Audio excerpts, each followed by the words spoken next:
12 ساله که مامانم هر سال شب تاسوعا تو حیاط خونهشون آش نذری میپزه. از اون نذری‌ها که کل فامیل جمع میشیم تو حیاط. از یه شب قبل مامان حیاط آماده میکنه تا کل فامیلا بیان برای پختن آش نذری کمکمون کنن. یکی سبزی پاک میکنه، یکی دیگ میشوره، یکی شاید فقط بیاد اینجا راه بره ولی میاد که کنارمون باشه.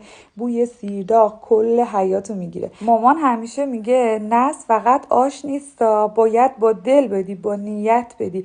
و واقعا هم همینطوره. این آش مزهش فقط از نخود و لوبیا نیست، از دلایی که پشتش جمع میشه. نصف شب همه دور دیگیم، یکی چایی میریزه، یکی هندونه قاچ میکنه، یکی زیر آتیش رو باد میکنه. بچه ها خوابشون میگیره، بزرگترها چشماشون سرخه ولی دل همه گرمه. یکی آروم داره دعا میخونه، یکی یواشکی یه نذر کوچولو تو دلش میکنه. همون موقع است که میفهمی این شب یه شب معمولی نیست. صبح که میشه ظرفای نذری ردیف میشن، آش داغ، نیت خالص، دستای خسته ولی خوشحال.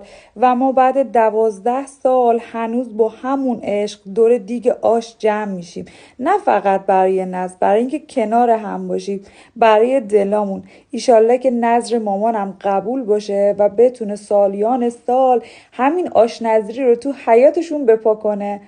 اینجا دیگه آشمون آماده شد، همشون رو ریختیم توی یه ظرف، منتظر بودیم که مهمونا بیان و همه نذری‌ها رو پخش کنیم. ممنونم از اینکه تا آخر ولاگ همراه ما بودید.